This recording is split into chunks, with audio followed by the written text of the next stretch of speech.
Assalamualaikum warahmatullahi wabarakatuh. Salatu wassalamu ala asyrafil anbiya'i wal mursalin wa ala alihi washabbihi ajmain, amma ba'd.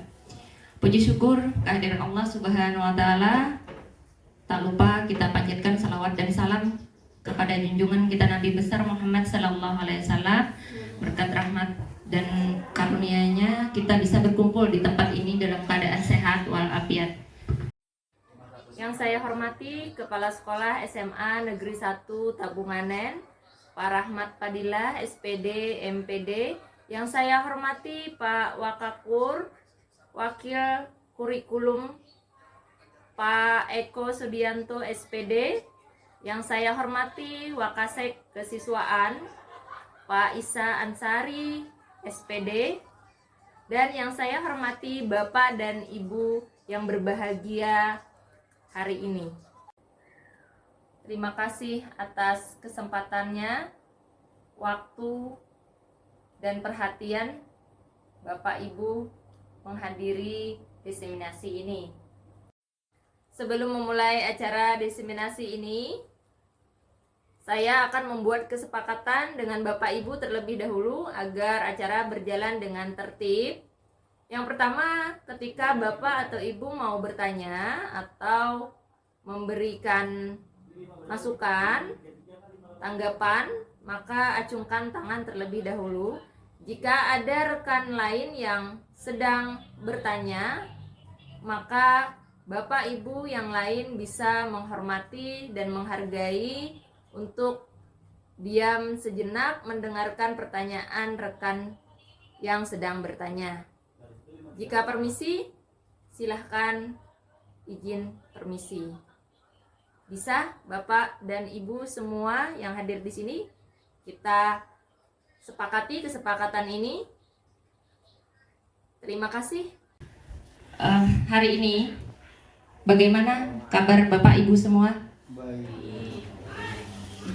Semoga dalam keadaan sehat semua ya, Wid ya. Hari ini saya akan berbagi pengalaman terkait diseminasi budaya positif di sekolah SMA Negeri 1 Tabunganen. Nah, di sini saya akan berbagi pengalaman yang sudah saya peroleh sebelumnya.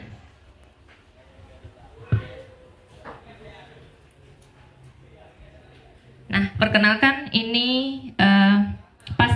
fasilitator saya yang mengkoordinir di pusat yang bernama Ibu Lilik Rahmawati. PP saya Pak Hairil Mutakim, SPD MA, dan saya sendiri rekan Bapak Ibu yang ada di sini untuk mewakili CGP atau calon guru penggerak. Pemahaman budaya positif. Di sini alhamdulillah sekali ulun CGP pertama pelopor di SMA Negeri 1 Tabunganen yang sangat banyak mendapatkan dukungan dan semangat dari Bapak Ibu semua sebagai rekan sejawat saya. Di sini ada Pak pengawas sekolah kita, Pak Hairudin, ada Pak kepala sekolah kita SMA Negeri 1 Tabunganen, Pak Rahmat Fadilah, dan saya sendiri. Topik dalam eksplorasi konsep di sini yang kita bahas nanti adalah disiplin positif dan nilai-nilai kebajikan universal. Ini topik yang kita akan bahas. Lalu ada teori motivasi, hukuman dan penghargaan, restitusi, keyakinan kelas, kebutuhan dasar manusia dan dunia berkualitas. Lalu ada restitusi, 5 posisi kontrol seorang guru, restitusi, segitiga restitusi.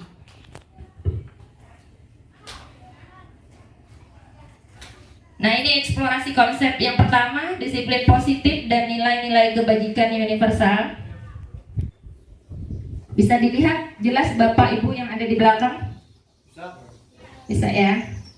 Nah, di sini silahkan dibaca dulu kasusnya. Saya beri waktu beberapa menit untuk membaca kasusnya.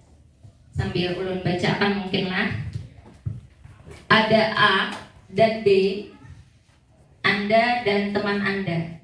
Sobeklah secari kertas kecil, tuliskan benda atau sesuatu yang sangat berharga untuk Anda.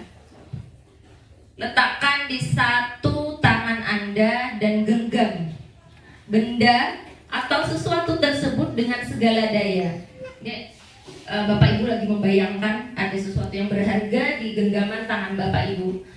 Buatlah sebuah kepalan. Nah, jadi sudah ditaruh apapun yang berharga menurut mindset pemikiran Bapak Ibu, digenggam kuat-kuat. Nah, di sini setelah digenggam, teman Anda si B akan mencoba dengan sekuat tenaga dengan berbagai cara untuk atau istilahnya nilainya antara ya besar nilai membuka tangan tadi dengan tawaran yang diberikan. Itu saja, terima kasih.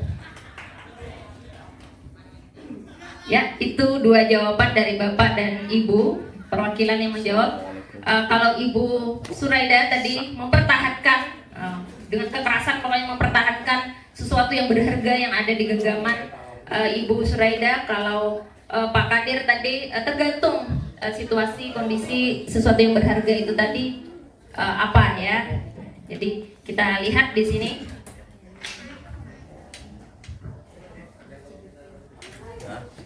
Jadi larinya sebenarnya tidak ada yang salah, Ibu dan Bapak sama.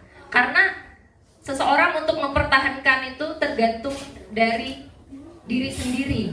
Nah, jadi kontrolnya bukan pada orang lain, tapi pada diri sendiri. Ini yang mau disampaikan oleh ilustrasi tadi. Nah, jadi perubahan paradigma. Paradigma kita untuk kontrol teori pilihan. Nah, jadi kontrol kita tuh siapa yang mengontrol? Kalaunya diri sendiri berarti paradigmanya diubah oleh orang lain. Ya, kalaunya pengaruhnya oleh orang lain berarti kontrolnya tidak ada di diri Bapak Ibu. Tapi karena tadi kontrolnya ada di diri Bapak Ibu, maka ilustrasinya adalah yang mengontrol murid berarti adalah siapa? Guru mengontrol murid. Ini teori kontrolnya, ilustrasinya. Padahal tadi kita tahu bahwa yang mengontrol diri adalah diri sendiri. Oke, yang kedua ilustrasinya ilusi bahwa kritik dan membuat orang merasa bersalah dapat menguatkan karakter. Nah, selama ini paradigma kita seperti itu, bahwa guru yang mengontrol murid, terus kritik dan membuat orang merasa bersalah dapat menguatkan karakter. Kadang contohnya seperti ini, capek-capek dari perjalanan jauh mengajar kalian, nah itu membuat rasa bersalah kepada murid. Nah, itu paradigma kita, karena kita menganggap rasa itu akan membuat simpati dari murid kita. Jadi ilusi yang berikutnya adalah bahwa semua penguatan positif, efektif, dan bermanfaat. Penguatan positif, efektif, menurut kita apapun yang kita berikan yang positif itu akan efektif, tapi caranya kita nggak tahu. Menurut kita positif aja. Berikutnya adalah ilusi bahwa orang dewasa memiliki hak untuk memaksa. Kadang ada bahasa keseharian kita senioritas. Jadi paradigma kita dulu bahwa orang dewasa memiliki hak untuk memaksa. Kalian murid harus patuh kepada guru. Apa yang diajarkan guru, perintah guru harus dituruti.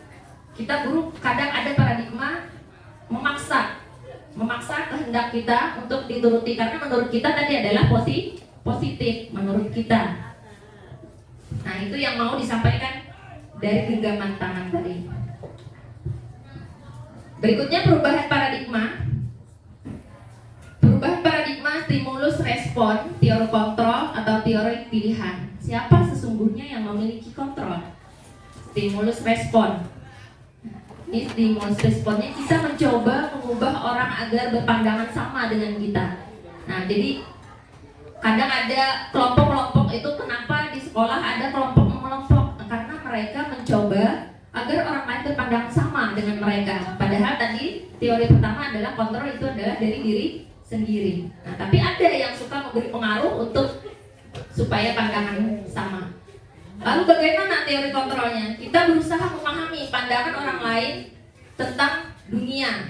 Jadi berbeda pandangannya. Kita berusaha memahami itu. Itu artinya kita dapat mengontrol.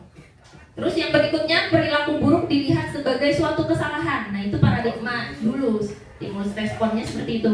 Perilaku buruk dilihat sebagai suatu kesalahan. Nah, jadi kita selalu melihat anak murid kita kalau melakukan kesalahan, salah pokoknya.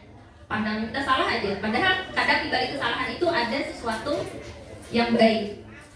Semua perilaku memiliki tujuan. Ternyata kontrolnya, teori kontrolnya, semua perilaku memiliki tujuan. Jadi kita harus tahu dulu latar belakangnya apa. Jadi tidak langsung memvonis kamu salah, kamu harus ini, kamu harus ini. Ternyata itu adalah stimulus respon yang dulu. Nah, sekarang kita harus merubah paradigma kita bahwa semua perilaku memiliki tujuan ternyata. Terus yang berikutnya, orang lain bisa mengontrol saya. Ini kadang kita nyaman. Saya pun dulu seperti itu. Kenyamanan. Pada nyaman menjaga perasaan murid atau menjaga perasaan teman misalnya. Orang lain bisa mengontrol kita jadinya. Itu stimulus responnya. Lalu teori kontrolnya, bagaimana kita mengontrol diri kita? Anda tidak bisa mengontrol orang lain. Nah, jadi kita berpikir orang lain tidak bisa mengontrol kita, dan kita pun tidak bisa mengontrol orang lain. Nah, itu teori kontrolnya. Terus stimulus respon, pemaksaan ada pada saat rujukan gagal. Ketika gagal kita menyuruh anak apa, akhirnya kita akan ada pemaksaan. Ayo kasih, ayo cepat. Kalau tidak, ini itu pemaksaan. Ada pada saat rujukan pertama gagal, terus berikutnya dengan pemaksaan. Nah, itu stimulus respon.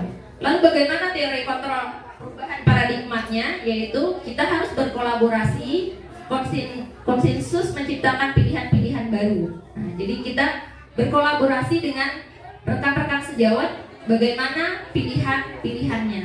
Jadi tidak satu pilihan dari kita yang menciptakan pilihan, tetapi kita berkolaborasi dengan rekan sejawat bagaimana baiknya pilihan dari perubahan tadi. Itu yang sesuatu yang gagal tadi bagaimana kita kolaborasikan. Terus stimulus respon, model berpikir menang atau kalah. Nah, ini sering dulunya sebelum perubahan paradigma mungkin kita pernah berpikir pada kita yang menang, pasti kita yang kalah dan menang. Itu aja ada di pemikiran kita. Ternyata teori kontrolnya adalah model berpikir menang-menang. Jadi harus mencari menang-menang. Jangan ada yang dikalahkan. Berusaha untuk semuanya menang. Itu di siswa kita seperti itu. Tidak ada siswa yang berkalah atau kita yang berkalah, tapi balance sama, yaitu berpikir menang-menang. Nah, itu teori kontrolnya. Perubahan dari stimulus respon ke teori kontrol. Perubahan paradigma atau perubahan anggapan pemikiran. Kita lanjut ke slide berikutnya. Disiplin positif. Nah, disiplin positif di sini teori kontrol bisa dilihat. Bapak Ibu yang di belakang jelas? Di sini ada teori kontrol. Turunannya ternyata teori kontrol ini dari disiplin positif ke teori kontrol yang dikeluarkan oleh Dr. William Glasser. Nah, di sini Anda tidak bisa mengontrol orang lain, hanya Anda yang bisa mengontrol diri Anda sendiri. Nah, di sini turunannya adalah makna disiplin. Nah, turunan dari disiplin positif adalah semua perilaku memiliki tujuan, model berpikir menang-menang, kolaborasi dan konsensus menciptakan pilihan-pilihan baru, realitas kebutuhan kita berbeda, kita berusaha memahami pandangan orang lain tentang dunia. Setiap orang memiliki gambaran yang berbeda. Nah, Anda tidak bisa mengontrol orang lain, ini akan turun menjadi makna disiplin. Jadi makna disiplin, kita kadang bisa ngajak orang lain sama kayak kita tadi, maka kita ini akan turun jadi makna disiplin, yaitu belajar kontrol diri dengan menggali potensi kita agar tercapai tujuan mulia, yaitu sesuatu menjadi seseorang yang kita inginkan berdasarkan nilai-nilai yang kita hargai. Nah, jadi berdasarkan nilai. Jadi kita bisa mengontrol diri kita sendiri dengan cara kita memiliki memiliki nilai-nilai yang kita yakini bahwa nilai ini bisa kita pegang untuk menjadi kontrol diri kita. Terus semua perilaku memiliki tujuan. Nah, ternyata baik atau buruk perilaku siswa kita atau murid kita itu ada motivasi intrinsik. Nah, motivasi ekstrinsik artinya ada motivasi dari luar diri. Nah, dari lingkungan kah atau dari orang lain kah, itu namanya motivasi ekstrinsik atau dari luar. Nah, ini biasanya yang dilakukan murid itu adalah untuk menghindari hukuman atau untuk mendapatkan imbalan. Nah, jadi masih sebatas kita mengajarkan motivasi ekstrinsik karena mengharap sesuatu atau imbalan. Ini mungkin berlaku bukan hanya untuk murid tapi untuk kinerja kita, mungkin tidak hanya untuk mendapatkan sesuatu atau untuk menghindari hukuman, maka kita melakukan sesuatu positif. Nah, misal kita datang tepat waktu karena untuk menghindari sesuatu. Nah, berarti itu motivasi ekstrinsik. Nah, bagaimana kita menuju untuk mengubah paradigma menjadi motivasi intrinsik? Nah, di sini apa itu motivasi intrinsik? Yaitu untuk menghargai diri sendiri. Nah, jadi kita untuk menghargai diri sendiri harus punya nilai-nilai kebajikan universal, nilai-nilai keyakinan. Nah, di sini bukan berarti kita menambah keyakinannya. Jadi di sini nilai-nilai kebajikan universal ini sama kalau dulu kita bilangnya itu adalah prinsip diri. Nah, jadi nilai-nilai kebajikan universal ini artinya adalah nilai-nilai positif yang sudah diakui di seluruh dunia atau universal, menyeluruh. Semua orang beranggapan bahwa tindakan itu adalah positif. Itu adalah nilai-nilai kebajikan universal. Nah, nilai-nilai inilah yang kita terapkan di keyakinan kelas nantinya di tahun ajaran baru. Keyakinan kelas. Jadi siswa itu tidak lagi kita kontrol, karena kita tadi tidak boleh mengontrol, tetapi kita memberikan pemahaman bahwa tindakan itu harus dari dalam diri sendiri. Jadi dibuatlah keyakinan kelas. Bahasanya bukan tidak boleh bawa HP, tidak boleh makan di kelas. Nah, itu kita ubah. Kalimatnya kita ubah jadi kalimat positif. Dilarang membawa makanan. Bukan tidak dilarang membawa makanan, tapi itu dilarang masih dalam bentuk disiplin positif, belum keyakinan. Gimana nanti ada slide-nya, gimana lagi mengubah kalimat tadi menjadi keyakinan kelas, yaitu pakai bahasa kami menghormati dan menyayangi guru. Nah, itu sudah kalimat keyakinan kelas, turunannya dari yang tadi terus jadi ke keyakinan kelas. Jadi bahasanya lebih mencakup beberapa disiplin. Nah, yang berikutnya adalah model berpikir menang-menang, kolaborasi dan konsensus menciptakan pilihan-pilihan baru, 5 posisi kontrol. Nah, ini sambil kita mengkaji, merefleksi diri, kira-kira kita berada di posisi mana? Kalau Ulun setelah ini tahu posisi Ulun di mana kemarin. Jadi kita memahami, merefleksi kembali posisi kita sebagai guru di mana. Yang pertama ada penghukum. Yang kedua, ada pembuat rasa bersalah. Ini lawan murid membuat rasa bersalah. Terus yang ketiga sebagai teman. Nanti ada di slide berikutnya teman itu seperti apa figurnya. Terus ada pemantau, 5 manajer. Jadi ada 5 posisi kontrol kita sebagai guru untuk menangani murid di kelas. Kita yang mana? Tapi nanti yang mana yang dianjurkan oleh pendidikan akan kita bahas lebih lanjut. Terus ada segitiga restitusi. Nah, jadi ketika ada masalah, nanti akan dibahas masalah dengan kelakuan atau tindakan akhlak murid. Nah, itu akan dibahas melalui segitiga restitusi. Jadi kita tidak harus terstruktur di sini untuk menyelesaikan masalah dengan murid. Ya. Ada menstabilkan identitas, validitas, kebutuhan, dan menanyakan keyakinan. Nanti ada simulasinya di slide berikutnya. Terus yang berikutnya adalah kebutuhan dasar manusia. Nah, kebutuhan dasar manusia ternyata ada 5. Yang pertama tentunya kebutuhan untuk bertahan hidup. Terus yang kedua penguasaan, kasih sayang dan rasa diterima, kesenangan dan kebebasan. Nah, itu kebutuhan yang diperlukan manusia hidup di dunia. 5 kebutuhan dasar pokok. Saya lanjutkan Bapak Ibu ya. Nah, bisa dibaca yang Bapak Ibu berada di belakang? Supaya lebih jelas mungkin saya bantu untuk membacakannya. Apakah makna disiplin? Nah, disiplin berasal dari kata Latin disciplina yang artinya belajar. Disiplin belajar. Makna asal dari kata ini berkonotasi dengan disiplin diri dari murid-murid Sokrates dan Plato. Diambil dari pemahaman ideologi Sokrates dan Plato.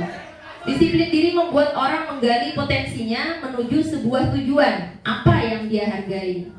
Namun, dalam budaya kita, makna kata disiplin telah berubah menjadi sesuatu yang dilakukan seseorang pada orang lain untuk mendapatkan kepatuhan. Nah, jadi disiplin kita di negara kita itu ternyata berubah, yaitu untuk mendapatkan kepatuhan.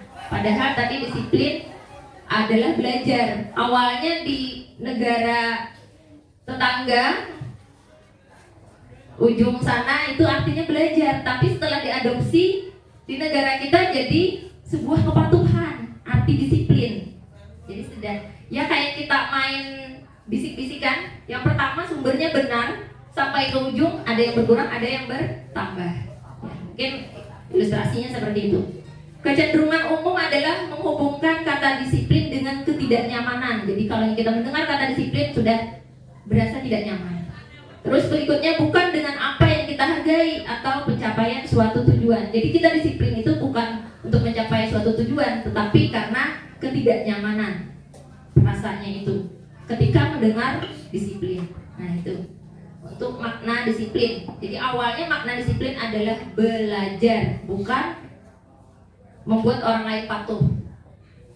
Nilai-nilai kebajikan. Nilai-nilai kebajikan universal bisa dilihat agak banyak ya bicaranya. Nilai-nilai kebajikan adalah sifat-sifat positif manusia yang merupakan tujuan mulia yang ingin dicapai oleh setiap individu. Yang pertama, setiap perilaku atau perbuatan memiliki tujuan. Kayak tadi, nilai-nilai kebajikan universal. Terus dengan mengaitkan nilai-nilai kebajikan yang diyakini seseorang, maka motivasi intrinsiknya akan terbangun. Jadi motivasi dalam diri akan terbangun ketika kita ada tujuan mulia. Nilai-nilai kebajikan yang ingin dicapai oleh setiap anak Indonesia kita kenal dengan profil pelajar Pancasila. Nah, jadi keinginan itu terkandung, nilai-nilai kebajikan ini ternyata sudah dituangkan di dalam profil pelajar Pancasila, yaitu sudah hafal semua mungkin Bapak Ibu ya. Profil pelajar Pancasila ada 6 ya, ada 6. Jadi yang ingin dicapai oleh pendidikan Indonesia itu adalah siswa-siswi yang berprofil pelajar Pancasila, beriman, bertakwa kepada Tuhan yang Maha Esa dan berakhlak mulia, mandiri, bernalar kritis, berkebenekaan global, bergotong royong, dan kreatif. Nah, itu yang diharapkan oleh kurikulum pendidikan kita sekarang. Eksplorasi konsep, teori motivasi sekarang yang kita bahas, teori motivasi, hukuman, dan penghargaan restitusi. Tadi sudah sekilas kita ingat ya, teori motivasi. Jadi teori motivasi perilaku manusia. Nah, sekarang mungkin Pak Rudi masih ingat tadi teori motivasi ada berapa? Bagaimana Pak Supi? Teori motivasi? Membantu pelajar Pancasila.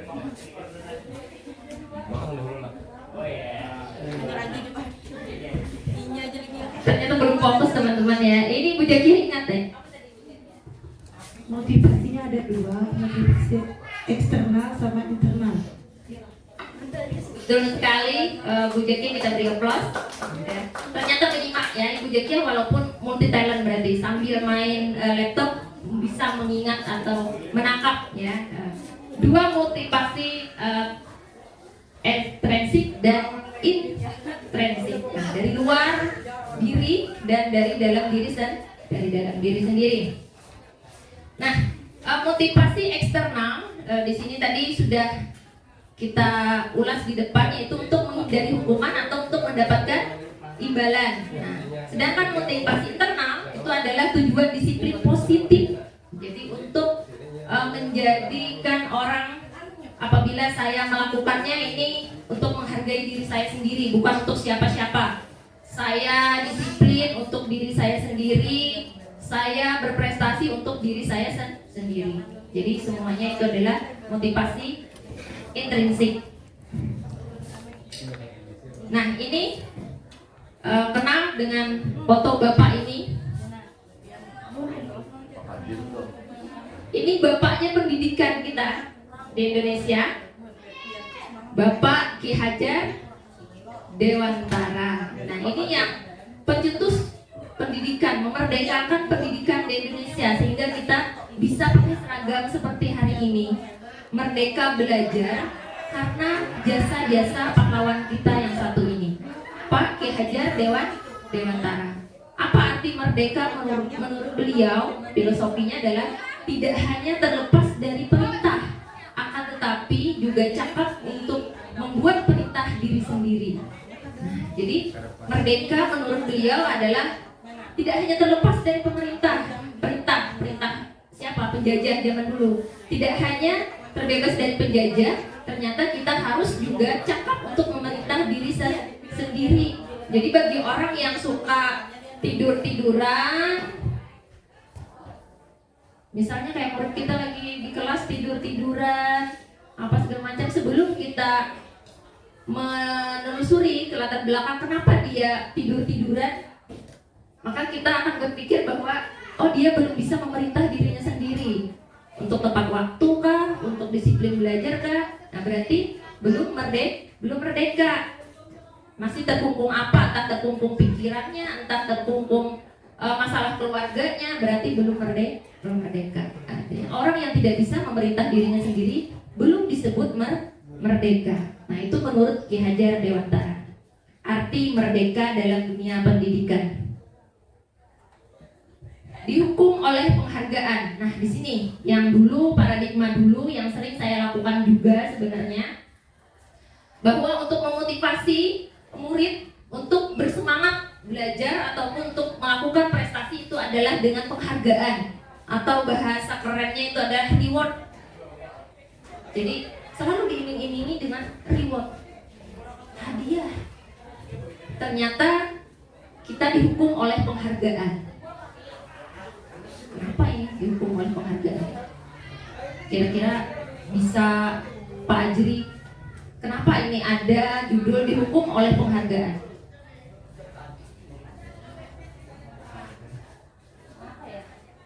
Ada ya, Ibu Yeni? Kalau dihukum dengan penghargaan itu, misalkan kita melakukan sesuatu terus selalu diberikan reward, itu nantinya siswa pasti berharap reward itu dan mengerjakannya dengan ikhlas. Yang lain setuju? Ternyata jawabannya tepat. Kenapa tepat? Karena levelnya ternyata level ikhlas. Level ikhlas. Jadi dihukum oleh penghargaan, kita merasa penghargaan itu sesuatu yang menyenangkan. Karena itu kita jadinya berlomba-lomba untuk menuju ke sana. Itu adalah paradigma kita dulu sebelum kita belajar ini. Setelah belajar ini, semoga paradigma kita berubah. Ternyata kita jangan hanya sampai di level penghargaan, tapi kita sudah sampai di level ikhlas, tidak mengharap imbalan ataupun untuk menghindari hukuman. Nah, di sini pengaruh jangka pendek dan jangka panjang. Yang namanya penghargaan itu berpengaruhnya pendek, yang jangka panjangnya yang mana? Hukuman. Lalu penghargaan dan hukuman, penghargaan mengurangi ketepatan. Bisa mengurangi ketepatan, nanti ada pembahasannya. Penghargaan tidak efektif. Nah, ternyata penghargaan tidak efektif. Ya tadi kata Ibu Yeni, jadinya kurang ikhlas karena mengharap sesuatu, makanya tidak efektif. Terus gimana? Kita hilangkankah nih penghargaan dari pendidikan? biar murid ini cara menghilangkannya tidak langsung dihilangkan, ada adaptasi dulu. Nanti kaget, apapun sesuatu yang langsung diterapkan nanti akan kaget. Apa bahasa kerennya tuh, shock culture deh. Ya Kak Bu Salma, bahasa Inggris ulun. Lalu ada penghargaan merusak hubungan. Nah ternyata penghargaan ini bisa merusak hubungan. Nah ini kira-kira definisinya kayak apa? Coba ulun tanya antara ibu bertiga yang cantik-cantik nih, kira-kira gimana? Ibu bahasa Indonesia mungkin bisa definisinya ya. Yang ibu bahasa Indonesia, Ibu Munawara, gimana definisi penghargaan merusak hubungan ini? Kita menyerah ya, masih loading katanya. Jadi ibu Salma, Ini contohnya aja langsung lah. Jadi ulun tuh pernah kan pengalaman ngajar di kelas. Jadi kan ulun itu ngasih rewardnya itu memang penghargaan hadiah.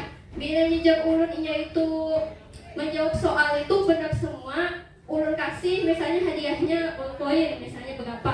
Habis itu ada temannya yang tidak bisa menjawab, misalnya itu pernah lah itu tidak bisa menjawab dan tidak mendapatkan poin.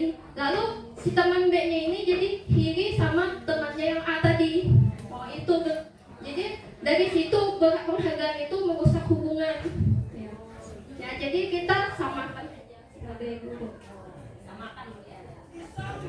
nah itu jawaban dari Ibu Salma. Ternyata pernah memberikan reward pulpen, yang tidak dapat jadinya iri hati. Benar sekali. Ada ya di situ untuk menggambarkan penghargaan merusak hubungan. Ternyata ada iri-irian, ada rebut-rebutan reward. Jadi kada peduli lagi kawan, yang penting tadi yang paradigma lama yaitu berpikir menang kalah, hanya menang dan kalah, tapi tidak berpikir menang-menang atau bahasa kerennya win-win solution. Nah, itu tadi adalah jawaban dari Ibu Salma calon CGP berikutnya. Makanya semangatnya luar biasa ya, berbeda. Nah, itu. Semoga nanti lulus seleksi esainya Bu Salma dan menjadi regenerasi berikutnya untuk CGP di SMA Negeri 1 Tabungan. Nah, dihukum oleh penghargaan. Sini dihukum oleh penghargaan. Ternyata penghargaan menurunkan kualitas. Itu alasannya kenapa ada judulnya dihukum oleh penghargaan. Lalu berikutnya adalah penghargaan mematikan kreativitas. Karena kenapa? Penghargaan mematikan kreativitas. Biar Bapak Ibu aja deh mikir lagi sambil ulun bacakan yang berikutnya. Penghargaan mengurangi motivasi intrinsik. Nah, dari ketiga poin itu, mana Bapak Ibu yang mau mengutarakan pendapatnya? Kira-kira gimana ilustrasi penghargaan menurunkan kualitas dan penghargaan mematikan kreativitas, lalu penghargaan itu mengurangi motivasi intrinsik. Nah, ulun ke belakang, pulanglah ke belakang. Nah, ada Faisal, alhamdulillah. Ini Wakasek SMA Negeri 1 Tabungan. Silakan. Penghargaan menurunkan kualitas, ya. Jadi dengan adanya penghargaan, ya tadi itu kita ambil contoh saja, ya. Dalam bentuk rankingan, ya, rankingan. Nah, kayak apa caranya siswa itu supaya dapat ranking 1? Ia melihat dari kualitas, dari kuantitas, tidak mengabaikan kualitas. Nah, kayak apa caranya nilai kimia dapat 100? Apakah dia contek atau kayak apa supaya dapat nilai 100 dan dapat ranking 1? Nah, itu berarti menurunkan kualitas.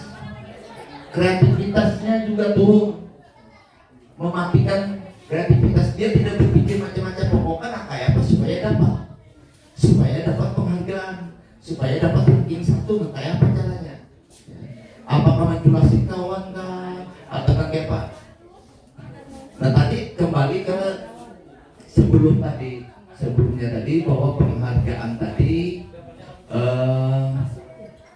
menimbulkan persaingan, menimbulkan atau dalam istilah agama itu adalah memutuskan silaturahmi. Jadi dengan adanya penghargaan itu maka salah satu merasa tinggi, salah satu yang lain yang penghargaan tidak dapat penghargaan itu merasa rendah diri. Lalu di antara itu ada perbedaan dinding ya, perbedaan SDM-nya itu seolah-olah jauh menurun.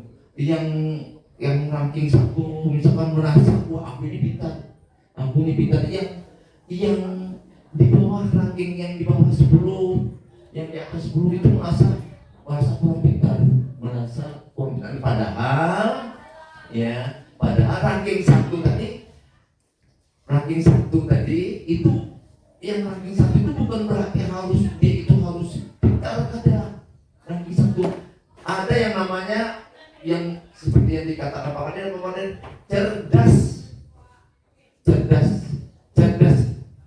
cerdas itu kayak apa, mengakali supaya ranking 1 dapat penghargaan. Lalu pikirannya itu adalah kayak apa supaya dapat penghargaan dengan cara apapun. Itu aja. Banyak banget menjadi kurang. Ya, itu dari senior kita di sekolahan ini. Jadi sudah banyak pengalaman beliau. Jadi penghargaan menurunkan kualitas, penghargaan mematikan kreativitas. Tadi sudah dijelaskan dengan sangat baik dan detail oleh Bapak yang sudah malang melintang di dunia pendidikan kita.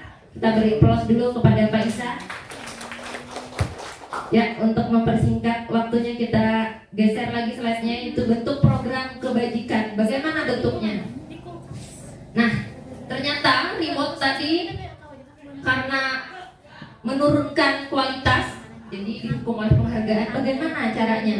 Bentuk program kebajikan diganti seperti apa tindakan kita untuk bertahap menghilangkan yang namanya reward dalam bentuk benda, supaya motivasi intrinsiknya terbentuk, yaitu yang pertama memberi pengakuan secara khusus. Nah, ternyata sederhana, kita tidak perlu mengeluarkan dana untuk memberikan reward kepada anak atau penghargaan kepada anak.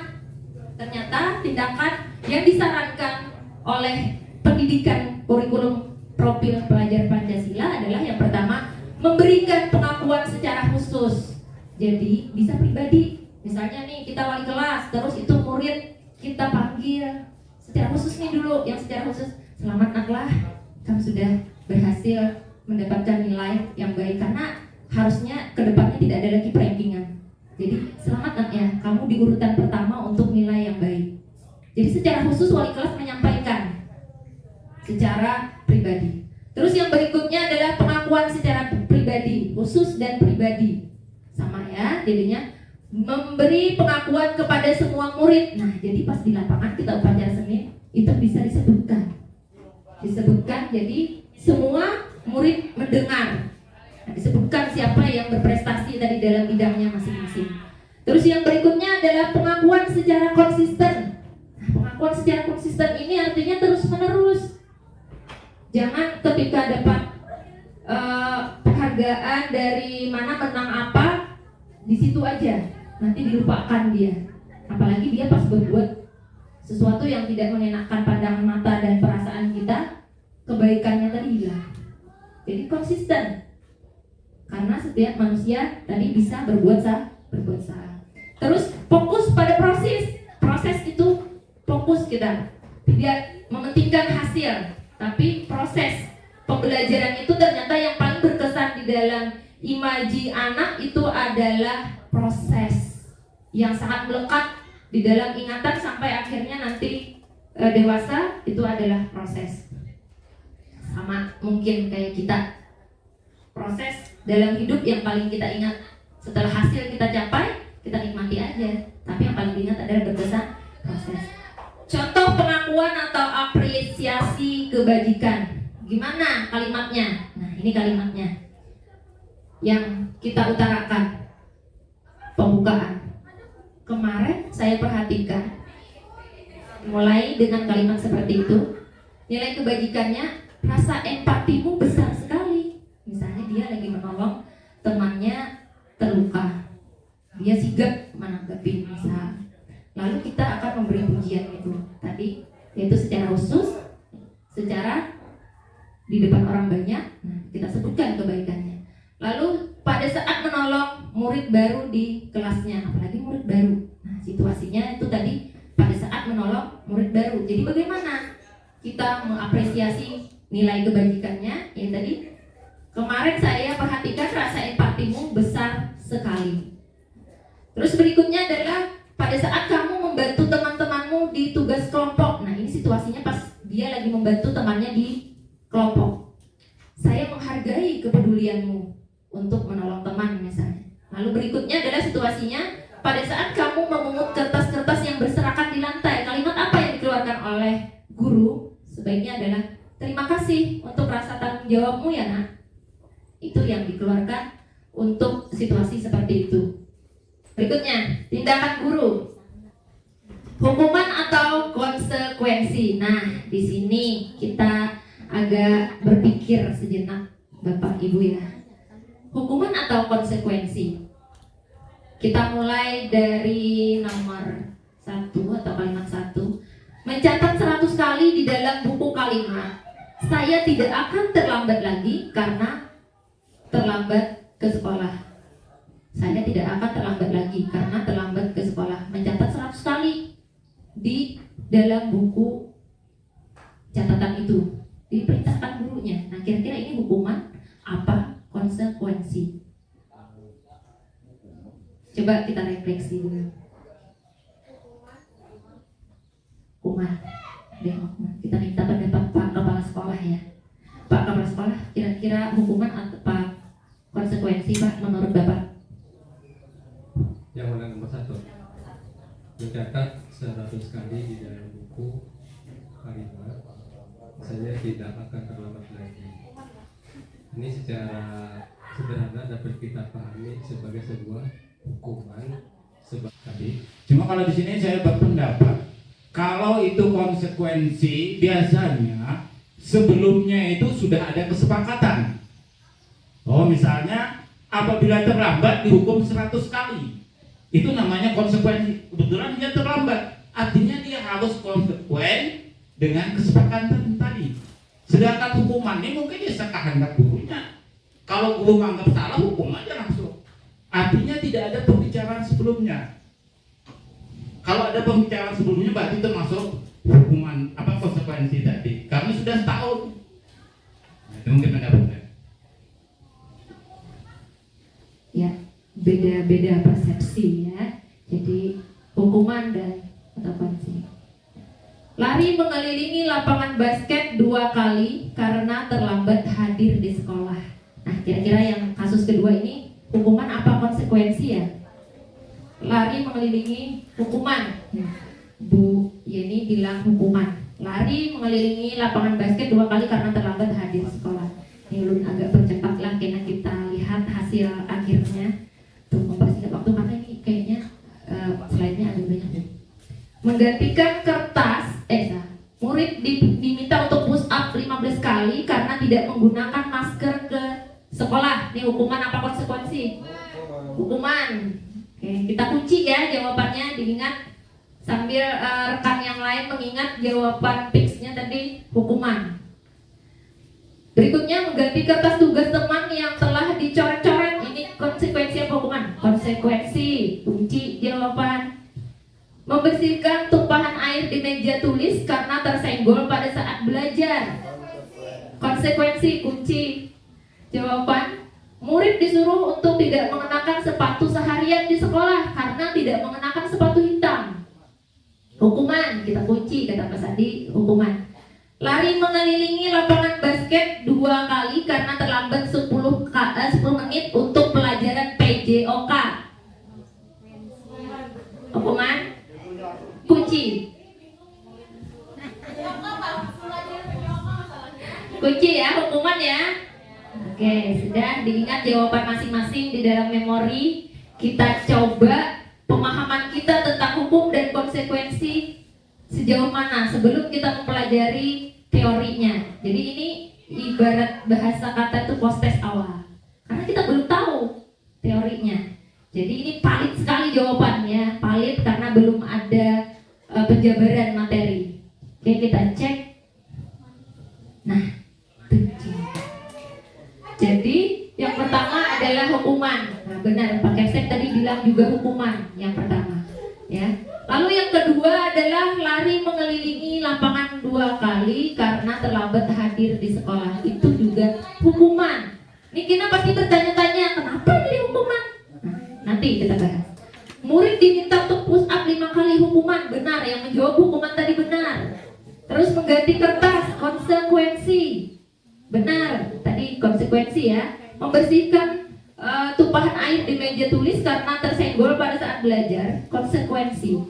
Murid disuruh untuk tidak mengenakan sepatu seharian di sekolah karena tidak mengenakan sepatu hitam. Itu adalah hukuman. Lari mengelilingi lapangan basket 2 kali karena terlambat 10 menit untuk pelajaran PJOK, itu hukuman tadi kuncinya ya. Saya masih ingat jawaban terakhir tadi hukuman. Ya. Karena masih bingung. Nah, jadi jawabannya adalah konsekuensi. Apa ya? Apa ini jawabannya konsekuensi kok nggak hukuman? Sedangkan yang di sana tadi mengelilingi lapangan basket 2 kali kok hukuman? Nah ini kenapa ya? Rasa penasarannya dikunci dulu. Nah itu bedanya hukuman dan konsekuensi. Kalau hukuman itu adalah sesuatu yang menyakitkan harus terjadi, itu hukuman. Kalau konsekuensi itu adalah sesuatu yang harus terjadi karena kata Pak Kadir tadi kesepakatan sudah dibentuk. Jadi sesuatu harus terjadi. Yang kedua adalah hukuman itu membuat anak sakit fisik maupun hati. Ini hukuman untuk jangka waktu yang lama. Jadi kita sambil mempelajari ini sambil refleksi diri, kira-kira kita biasanya sering memberi konsekuensi atau hukuman ya. Nah, karena kita di sini judulnya adalah merubah paradigma. Ya. Anggapan yang dulu ke anggapan yang baru. Lalu yang berikutnya adalah membuat anak merasa tidak nyaman dalam jangka waktu pendek, itu namanya konsekuensi. Nah, gampang tadi habis itu tumpah, atau nah kamu sih tidak hati-hati, jadi gelasnya tumpah, jadi anak agak merasa bersalah. Tapi dalam jangka waktu pendek, nah ini adalah konsekuensi. Anak membenci kedisiplinan, jadinya kalau ini hukuman. Risikonya anak membenci kedisiplinan. Kalau konsekuensi itu bedanya anak menghargai disiplin karena sudah sepakat, inya sudah terlibat dalam pembuatan konsekuensi. Artinya dia tahu, dan konsekuensi ini biasanya harus tertulis. Kita tidak membuatnya di mulut saja, tapi ada sudah diberitahukan kepada siswa dan ditempel entah di mana dalam bentuk spanduk atau semacam itu, namanya konsekuensi. Artinya anak sudah tahu dan dia tidak perlu bertanya lagi ketika dia terlambat hukumannya apa ini Pak. Nah, ketika dia bertanya hukumannya ini apa Pak? Kamu keliling ini. Nah, itu artinya adalah tiba-tiba.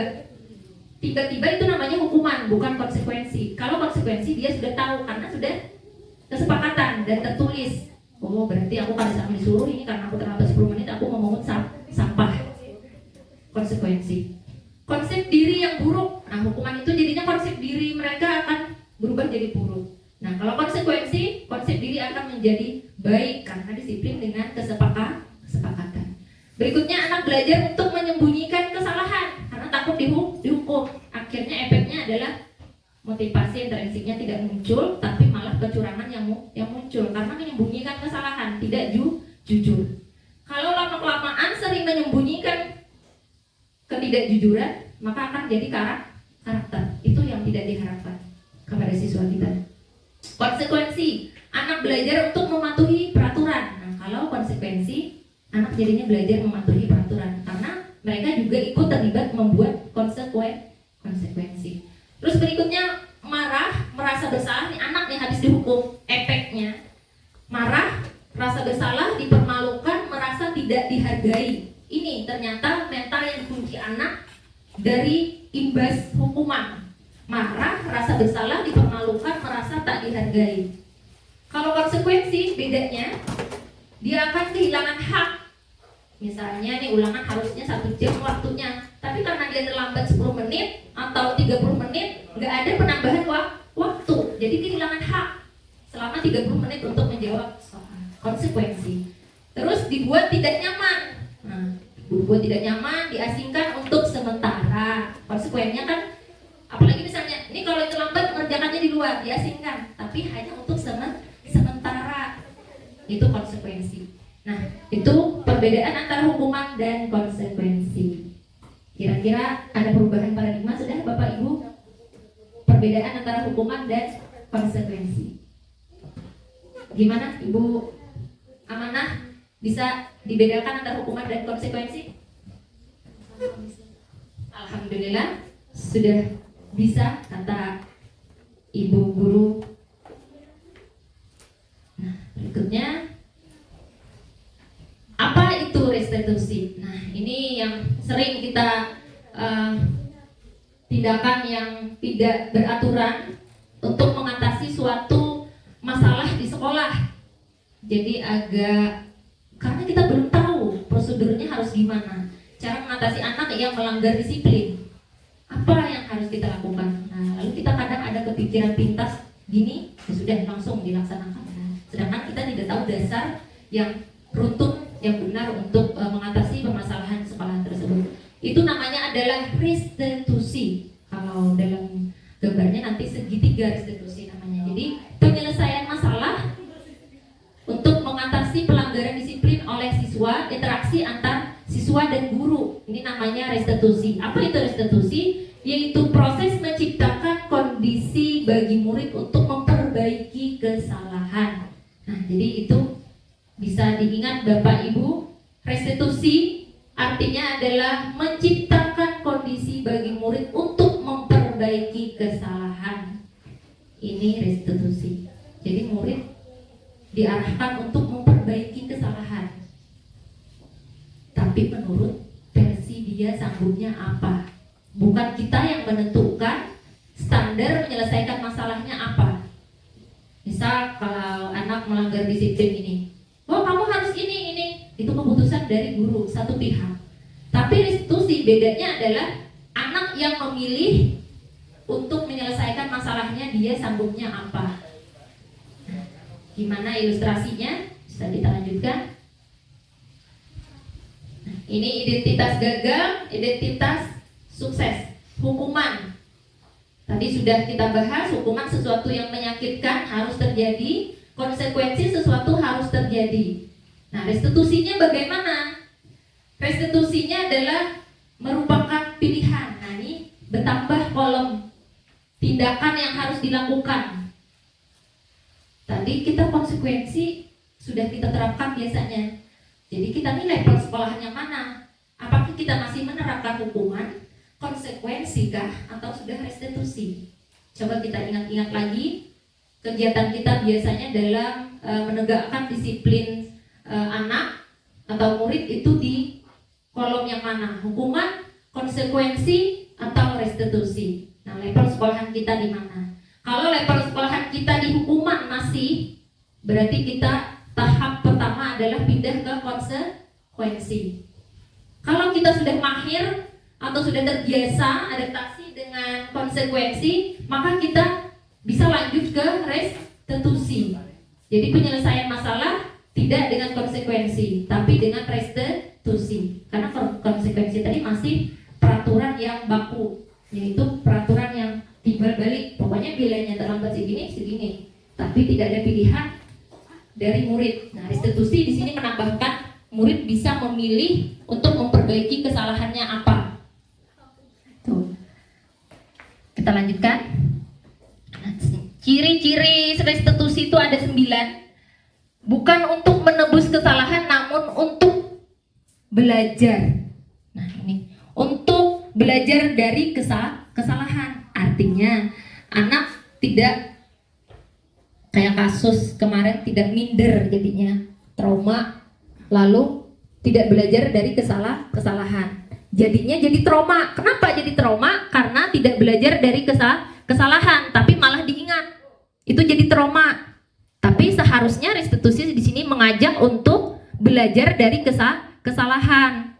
Nah, lalu berikutnya adalah memperbaiki hubungan. Nah, restitusi ini ciri-cirinya memperbaiki hubungan. Habis kita lakukan restitusi, segitiga restitusi, maka anak nanti akan memperbaiki hubungannya dengan rekannya yang bermasalah tadi. Misalnya dia lagi bertengkar, maka nanti efek dari restitusi adalah mereka akan jadi kembali berteman dengan baik. Terus ada tawaran, bukan paksaan. Nah, jadi kalau konsekuensi tadi masih berupa timbal balik ya, timbal balik.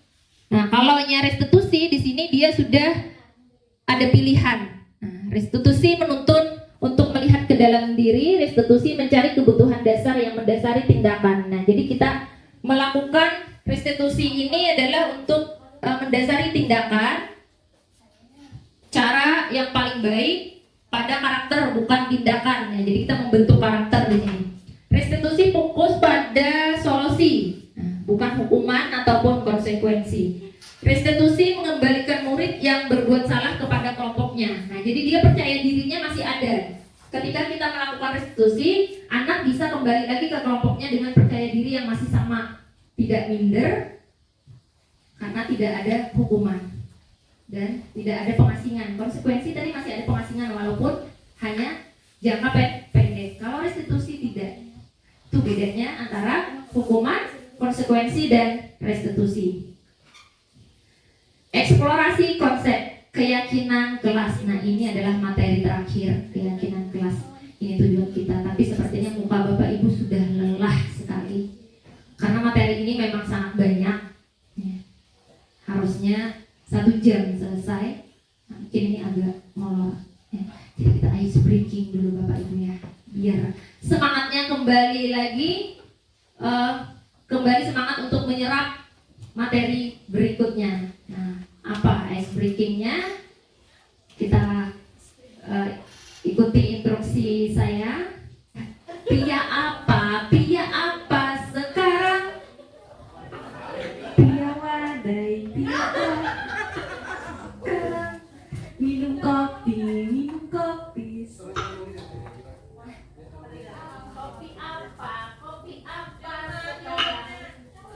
Kopi nongkrong cappuccino minumnya hari ini.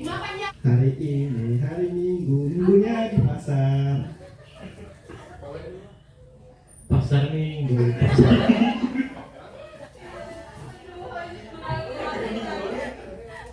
apa? Pasar apa sekarang? Pasar Senen sekarang. Senin apa? Hari Senin sekarang. Sekarang Senin apa? Senin apa sekarang? Senin semangat sekarang. Sekarang semangat apa sekarang?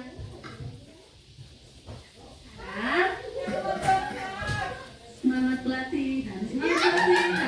Pelatihan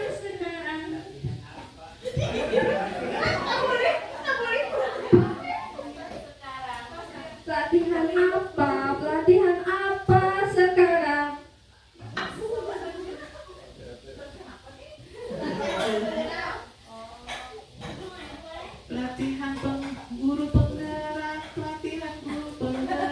Pelatihan guru penggerak sekarang. Alhamdulillah fokus ya. Padahal tadi sempat muter-muter di Senin. Padahal hari ini hari apa? Hari Selasa. Muter di Senin. Artinya di bagian sana belum fokus. Sampai di sini sudah fokus. Nah, akhirnya ketemu tujuan kita hari ini adalah pelatihan guru penggerak. Nah, tujuan pelatihan hari ini atau diseminasi ya. Karena kalau pelatihan agak ketinggian untuk saya. Jadi ini diseminasi atau berbagi pengalaman. Nah, jadi materi yang tujuan utama di sini kita adalah aksi nyata. Nanti setelah kita merasa paradigma kita sudah bisa diajak untuk berubah, mulai dari diri kita sendiri, mulai di kelas Bapak Ibu masing-masing yang menjadi wali kelas, kita mulai aksi nyata. kebetulan ini adalah tahun ajaran baru. Tadi sudah ice breaking, sudah agak mulai relax Bapak Ibu ya. Nah, keyakinan kelas yang kita buat. Mengapa tidak ada peraturan saja? Kenapa harus keyakinan kelas? Nih, ulun percepat karena jam siang ya. Apalagi tadi temanya adalah makan apa dulu tambahnya. Ya. Jadi mengapa tidak peraturan saja? Mengapa harus keyakinan kelas? Ini kenapa? Mengapa? Ini adalah kalau bukan peraturan, harus keyakinan kelas untuk mendukung motivasi intrinsik. Kembali ke pengaturan awal untuk memunculkan motivasi intrinsik, yaitu kembali ke nilai-nilai keyakinan yang lebih menggerakkan seseorang dibandingkan mengikuti serangkaian peraturan. Nah, jadi mereka akan sadar dengan sendirinya untuk menuruti keyakinan yang ada di dalam diri mereka masing-masing. Ini ada lingkaran. Nah, kenapa harus dibuat lingkaran? Bertanya terus nih, karena orang bertanya itu tandanya pengen banyak tahu. Jadi ini ternyata aplikasi PGP ini banyak nanya, ya, karena mungkin untuk belajar memahami lingkungan di setiap CGP-nya. Bulat, kenapa bulat? Supaya tekad kita juga bulat. Peraturan kelas, awalnya peraturan kelas, belum paradigma kita berubah. Naik ke keyakinan kelas, nanti akan berubah lagi menjadi lingkungan positif. Ini imbasnya ke lingkungan positif, jadinya akhirnya akan tercipta budaya positif. Nah, kenapa budaya terakhir? Karena budaya ini bahasa kita definisinya mungkin guru bahasa Indonesia sudah paham betul. Budaya di sini artinya sudah mengkarakter jadi budaya.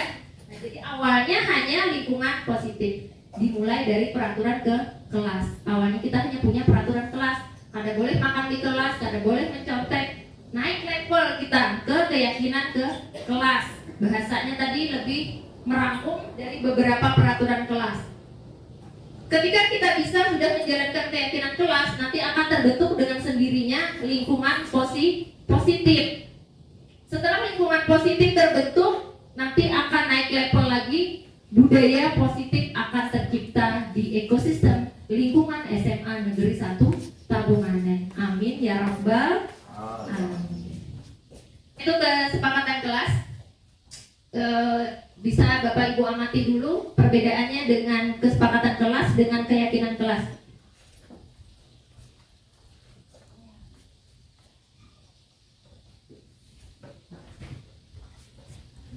Kesepakatan kelas, datang tepat waktu mengucap salam. Kesepakatan kelas di sebelah, kami guru dan murid yang saling menyayangi. Ini pengecoh ya. Jadi sebenarnya di situ ada keyakinan, ada kesepakatan kelas. Nah, sekarang ulun minta kita berpikir sejenak. Yang mana kira-kira yang kesepakatan kelas, yang mana yang keyakinan kelas? Yang kanan keyakinan, kata Ibu Yeni. Yang kiri adalah kesepakatan kelas. Kita tanya dulu alasannya bisa berpersepsi seperti itu kenapa ya? Kalau kesepakatan itu kan sesuatu yang sudah disepakati bersama-sama antara guru dan murid. Nah, kalau dilihat yang sebelah kiri itu kan mungkin sudah disepakati bersama-sama, sama-sama menjaga kebersihan sekolah. Nah, kalau kesepakatan kelas yang sebelah kanan, kami guru dan murid yang saling menyayangi. Ya, tentu saja saling menyayangi harus itu gitu.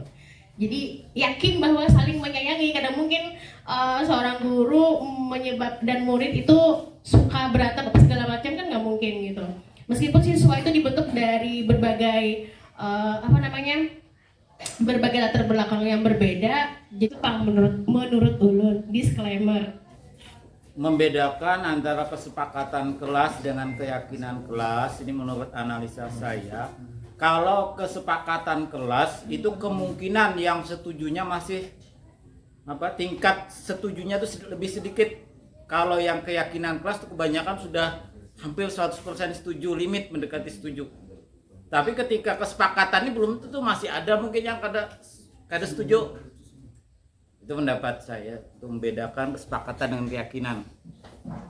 Ada dua pendapat tadi dari Ibu Yeni dan Pak Kadir.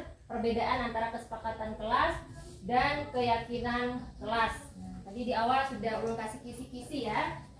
Dari kalimatnya juga sudah terlihat berbeda.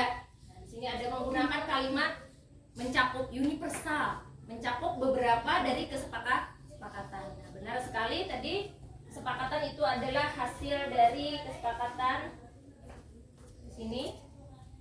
Nah, jadi yang mana ya kesepakatan dan keyakinan? Kesepakatan keduanya. Ada tuh baca. Maksudnya Kiri. pilih kan? Ini pengecal Pak, judulnya sama. Oh, Jadi kita akan gitu, bisa Pak. membedakan yang mana keyakinan. Jadi Pak Kadir kalau dia Kalau ini tadi datang memilih tepat waktu tuh kayaknya kesepakatan. kesepakatan. Kemudian kalau kami guru dan murid saling menyayangi itu sudah keyakinan itu. Nah, yaitu Artinya tingkat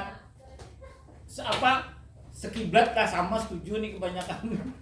Tapi kalau datang tepat waktu nih yang patuh terlambat mungkin agak budumel sedikit.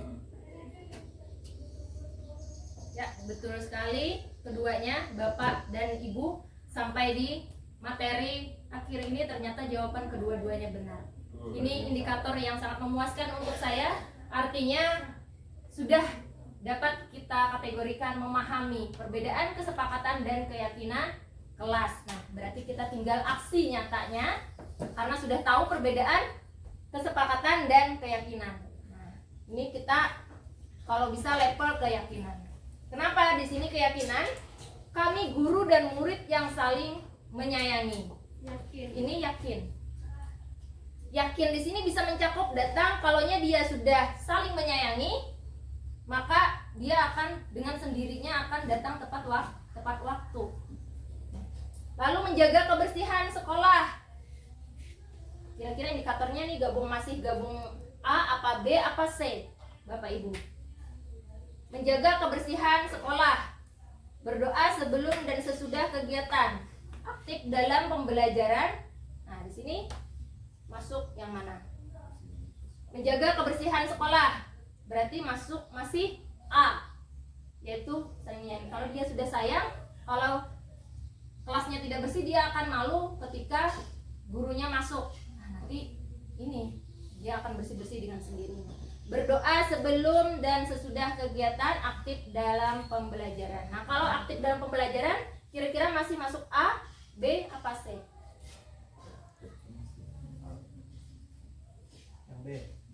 Yang B. Kami murid yang semangat belajar. Betul sekali. Sudah masuk di sini. Artinya A, kalimat A aja untuk keyakinan kelas mencakup beberapa keyakinan atau kesepakatan ke kelas. Ya. Jadi hanya satu kalimat mencakup beberapa kesepakatan ke kelas.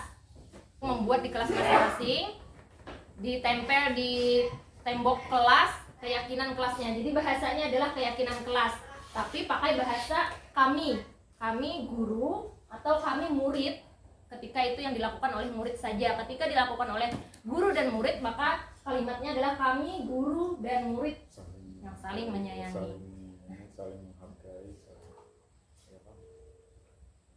Ini ada tabel X dan Y, nampak dan tidak nampak, artinya terdengar dan tidak terdengar. Sini kegiatan keyakinan kelasnya. Kami meyakini, nah itu hormat. Bekerja, kami meyakini bahwa sangat penting untuk mengerjakan sesuatu, diterima dan dimiliki. Kegiatan.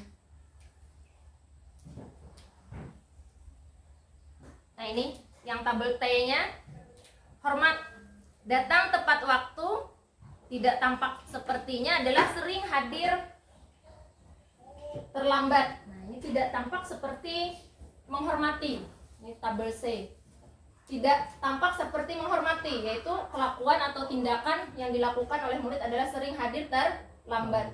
Tampak seperti menghormati, yaitu datang tepat waktu. Nah ini tabel T-nya. Tabel Y-nya adalah terdengar.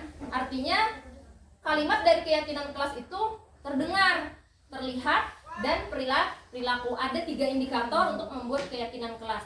Ini tindakan ini nih terdengar aja kah? Terdengar tuh misalnya satu orang berbicara, saya bantu kita bisa selesaikan ini bersama. Tolong ya. Sering Pak Kadir bicara bahwa sesuatu dimulai dengan tolong ya. Jadi kalimatnya tolong ya, permisi. Nah, itu adalah keyakinan kelas yang dibuat berdasarkan terdengar. Tolong ya, jadi kita menanamkan keyakinan di kelas kepada murid kita untuk memulai sesuatu dengan tolong ya. Itu akan menjadi keyakinan kelas yang di posisi terdengar. Terus ada yang terlihat. Bagaimana? Berempati terhadap perasaan orang lain. Ini kan tidak bisa diterdengar tapi terlihat. Berempati itu kawalah didengar. Berempatilah Bu Nikam karena kawa kan. Nah, jadi ini adalah posisinya terlihat mata. Jadi keyakinan yang kita buat bagaimana supaya ini terlihat mata, berempati terhadap perasaan orang lain. Jadi ini perilaku tindakan dari siswa yang terlihat. Terus yang berikutnya adalah berperilaku. Ini kadang kita agak kecoh antara berperilaku dan terlihat. Karena perilaku dan terlihat ini sama-sama. Karena perilaku aplikasi dari terlihat. Nah, berempati. Nah, berperilaku baik. Menolong orang terlihat. Menolong orang berarti dia termasuk dalam berperilaku. Kalau terlihat belum bentuk perilaku. Nah, contohnya adalah tersenyum ramah. Misalnya baju warna merah kan terlihat, tapi kan ada perilaku karena ada bergerak aja. Lalu kembalikan buku ke tempatnya. Ini kita sudah aplikasi aksi nyata untuk membuat nanti di kelas masing-masing yang sebagai wali kelas. Jadi semua di kelas sudah ada keyakinan kelas. Jadi bukan peraturan kelas lagi. Tolong, ya keyakinan, namanya keyakinan kelas. Jadi bukan peraturan lagi, ini cara kita bikinnya. Bukan, kita sudah level ke keyakinan diusahakan untuk tahun ajaran baru di setiap kelas. Kita minta anak-anak untuk menyediakan karton dan dengan kreasinya sendiri untuk membuat, tapi kita arahkan dibentuk kesepakatan dulu awalnya, kesepakatan antara murid dan guru, tapi kita akan mengarahkan dengan kalimat positif yang berubah menjadi keyakinan ke kelas. Keyakinan tadi dari dalam diri sendiri. Selalu kembalikan buku ke tempatnya. Kira-kira keyakinan kelasnya kayak apa? Ini ada beberapa item. Kita ambil satu aja. Yang mana kira-kira Bapak Ibu mau membuatnya dan kita cek hasilnya nanti. Dilarang mengganggu orang lain. Keyakinan kelasnya yang mana? Tadi kan sudah ada yang contoh. Hargailah orang lain. Dilarang mengganggu. Kami saling apa tadi? Saling menghargai. Yang mana? Dilarang mengganggu Dilarang mengganggu orang lain. Kami saling menyayangi antara Kami saling menyayangi antara guru dan siswa. Antara guru dan siswa. Coba kita cek ya. Gimana tadi? Untuk mempersingkat waktu. Jawabannya tenteng. Betul. Menghormati orang lain. Sudah bagus pencapaian Bu Jakia, menghormati orang lain. Sudah bagus ya. Artinya pemahaman kita sampai di sini.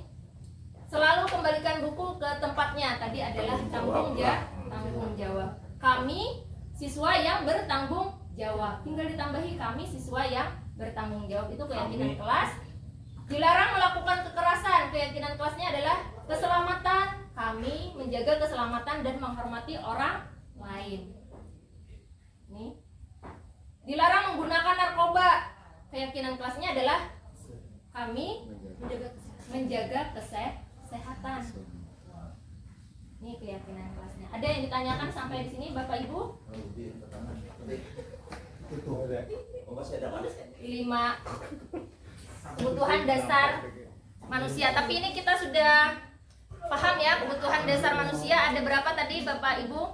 Ada 5 kebutuhan dasar manusia, yaitu yang jelas bertahan hidup, kelihatan? Terus ada kasih sayang, penguasaan, kebebasan dan kesenangan. Kenapa kita perlu mempelajari ini? Karena kadang anak melakukan tidak disiplin itu karena ada tujuan tertentu. Pengen apa dia? Nah, ini yang kita sebagai guru untuk menyelaminya. Jadi tidak langsung memvonis anak itu salah, tapi kita mencari latar belakangnya dia butuh apa. Jadi kita akan memberikan kebutuhannya sesuai dengan kebutuhannya. Misalnya dia pengen kasih sayang dan rasa diterima, makanya dia mencari sensasi di kelas. Jadi dia ternyata kekurangan ini latar belakangnya, kasih sayang. Jadi kita bagaimana sikap kita? Terus ada lagi yang suka ini, pas kita ngajar dia keluar terus ke WC. Bu, permisi, Pak, permisi ke WC. Kira-kira kenapa ini anak? Jangan kita langsung just kamu ini, jangan. Tapi kita cari kebutuhan dia apa. Oh, ternyata dia butuh kebebasan. Kupu-kupu. Lalu ada kesenangan. Jadi kita ngoreksi diri kita sendiri. Jadi guru itu ini sudah membuat anak senang atau belum? Indikatornya itu kebutuhan manusia. Jadi kita mengukur dari kebutuhan manusia. Posisi kontrol guru. Nah, sudah tepat jam 12 ya. Posisi kontrol guru kita cek di sini. Tadi kita sebagai apa? Penghukum, pembuat orang bersalah, teman, pemantau, manajer. Di awal tadi belum ulun jelaskan lah. Penghukum itu kayak apa? Kita jadi guru tuh kayak apa? Ciri-ciri kita menghukum. Nah, di sini bisa kita lihat, kita koreksi diri kita masing-masing, kita berada di posisi mana. Guru berbuat, menghardik, menunjuk, menyakiti, menyindir. Nah, ternyata itu kita sudah menghukum. Kita jadi penghukum. Terus lewat kata-kata kita seperti ini. Kalau kamu tidak melakukannya, awas ya. Nilai kamu saya turunkan. Berarti kita sudah masuk dalam guru penghukum. Terus hasil, kalau dari hasil, memberontak, menyalahkan orang lain dan berbohong, penghukum. Singkat, membuat orang merasa bersalah. Bagaimana perbuatan guru yang sering memposisikan diri sebagai guru yang membuat orang lain merasa bersalah? Gini kalimatnya, berceramah mengatakan seharusnya gini. Ibu kecewa dengan kamu. Itu adalah kalimat dari guru yang membuat orang lain merasa bersalah. Berikutnya adalah teman. Nah, kayaknya kita sering berada di sini. Zona nyamannya seorang guru, yaitu menjadi teman. Menurut kita sebelum paradigma, kita akan menganggap pilihan ini adalah pilihan yang tepat. Ya kan? Sebagai teman dari murid, kita menganggap bahwa posisi kita sudah tepat melakukan ini. Saya pun dulu berpikir seperti itu. Saya sudah tepat menjalankan posisi saya sebagai guru, sebagai teman. Nah, yaitu bagaimana caranya? Yaitu biasanya guru ini akan berbuat lemah lembut, bepandernya, bersuaranya lemah lembut. Masa kamu tidak mau? Ingat tidak, ibu pernah bantu kamu ini loh. Masa kamu nggak mau bantu ibu? Itu adalah kalimat guru yang memposisikan diri sebagai teman, tapi meminta imbalan balas budi. Lalu ada pemantau. Kita guru pemantau aja. Bahasa kerennya itu adalah menyimak aja, no comment. Pemantau. Ya, pemantau. Pokoknya sesuai aturan aja, tanpa belas kasihan apa, pemantau. Pokoknya peraturannya kayak ini kan harus gini. Itu pemantau, menjalankan sesuai dengan aturannya. Biasanya kita merasa benar kan, sudah jadi guru seperti itu. Pokoknya peraturannya kayak ini, kamu harus kayak gini. Oh, ternyata pemantau masih belum diharapkan. Ada level tertingginya adalah manajer, yaitu menjalankan posisi restitusi.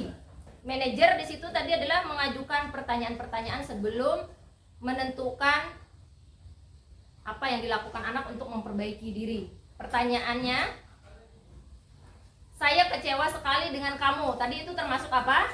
Membuat rasa bersalah. Kamu tidak pernah mendengar melakukannya. Itu adalah penghukum.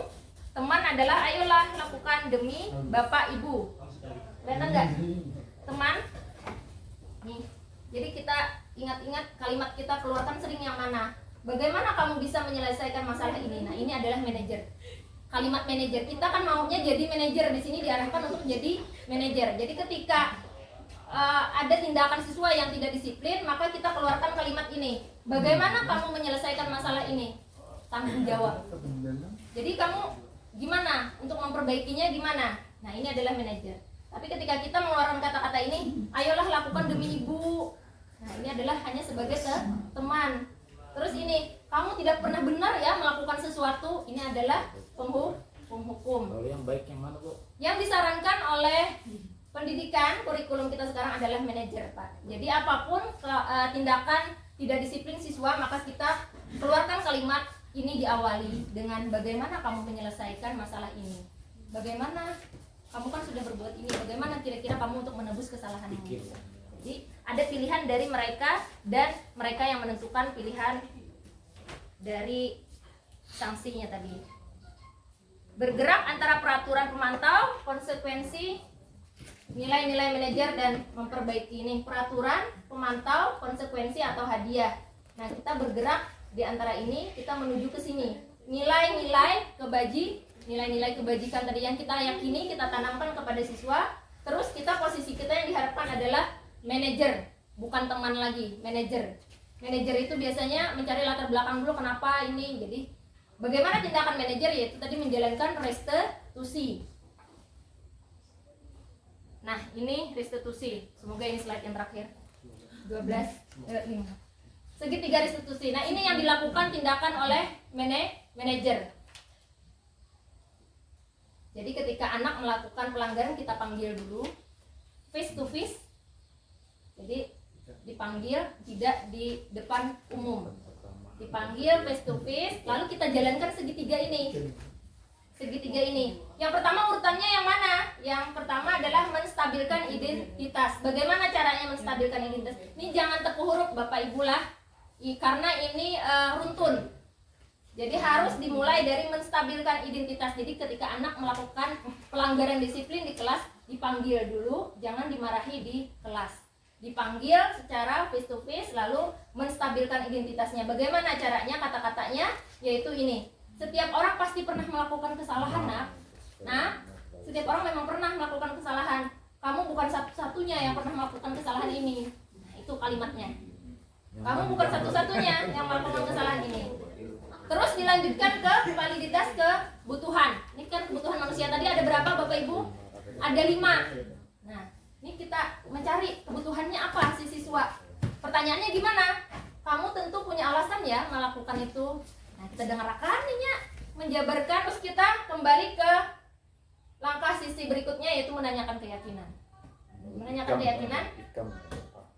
Kita kan sudah buat tadi di kelas keyakinan. Jadi kita kembalikan ke keyakinan ke kelas. Keyakinan sudah kita buat di kelas, anak sudah tahu keyakinan apa yang dia langgar. Misalnya contohnya dia lagi berkelahi, kita panggil, kita lakukan segitiga restitusi. Lalu kita menanyakan keyakinan. Nilai-nilai apa yang telah kita sepakati, nak? Kita menyatakan pulang. Di kelas ikam itu yang dipajang di kelas itu keyakinan kelas apa? Kalau tahu Bu nah berarti belum membaca. Suruh membaca dulu. Baca di kelas. Sudah ingat? Suruh kembali lagi. Kalau dia sudah ingat, kira-kira kamu melanggar yang mana? Dari keyakinan kelas. Kamu ingin menjadi orang seperti apa ujung-ujungnya? Ulun ternyata Bu melanggar di keyakinan kelas, tidak menyayangi teman. Nah, terus kamu nak jadi orang yang kayak apa? Kamu nak jadi orang baik. Nah, kalau nak jadi orang baik, berarti keyakinan kelas yang mana yang kamu pegang? Selesai restitusi kita. Untuk praktek restitusinya. Maju ke depan Ibu Ririk. Bagaimana pengalaman Ibu Ririk setelah sesi ini? Paradigma apa yang berubah kira-kira? Hal baru apa yang mengubah paradigma saya yang saya dapatkan dari sesi ini? Yang dari tadi paradigma yang berubah apa kira-kira habis mendengarkan materi ini? Mungkin yang hal baru yang saya dapatkan itu tadi tentang keyakinan kelas. Jadi bukan lagi peraturan kelas ataupun kesepakatan kelas. Jadi levelnya lebih tinggi lagi, yaitu keyakinan kelas. Itu saja, Bu. Ya, terima kasih Ibu Ririk. Nah, jadi dari sekian banyak tadi ada motivasi, ada restitusi, ada penghukum, ada 5 posisi kontrol guru. Ibu Ririk mengingat di bagian keyakinan kelas dibuat. Nah, itu. Kalau Ibu Suraidah, kira-kira setelah mempelajari ini, apa yang akan dirubah dari paradigma sebelumnya ke paradigma baru? Sabar dibuat yang kembalikan. Ya, terima kasih. Alhamdulillah dari penyampaian Ibu Pahriani tentang paradigma tadi, yang saya ingin, mungkin yang saya rubah nantinya sebagai guru, lebih kata-katanya itu lebih kesopan aja, karena biasanya memang memerintahkan anak itu seakan-akan dia salah aja, padahal caranya itu lebih dilembutkan lagi. Jangan sampai dia dilihat teman-temannya jadi agak-agak ya dituduh secara langsung itu salah gitu. Jadi ilmu yang saya dapat ya, saya sebagai guru lebih sopan lagi lah gitu, kata-katanya yang diganti tadi seperti apa, itu aja. Alhamdulillah, artinya indikator pencapaian hari ini ada paradigma yang diubah. Itu yang ingin dicapai dari keyakinan kelas, yaitu adanya perubahan dari dalam diri kita sebagai guru. Jadi ada sesuatu yang ingin dirubah di kemudian hari, apalagi di tahun ajaran baru. Oke, kira-kira berdoa saja, semoga slide ini adalah slide yang terakhir. Alhamdulillah, pemahaman sudah tercapai, slide habis. Alhamdulillah, mohon maaf atas kekurangan, kesalahan dalam ulun menyampaikan materi tentang budaya positif di sekolah. Semoga dengan penyampaian materi ini, sekolah SMA Negeri 1 Tabunganen bisa melakukan perubahan paradigma menuju dampak positif ya, dari budaya positif, perubahan paradigma dari pemikiran lama ke pemikiran baru. Segera kita terapkan. PR-nya adalah setiap kelas untuk wali kelas membuat keyakinan kelas. Ada di setiap kelasnya. Nanti akan memberikan slide isinya. Oke. Salah hilang mohon maaf. Wassalamualaikum warahmatullahi wabarakatuh.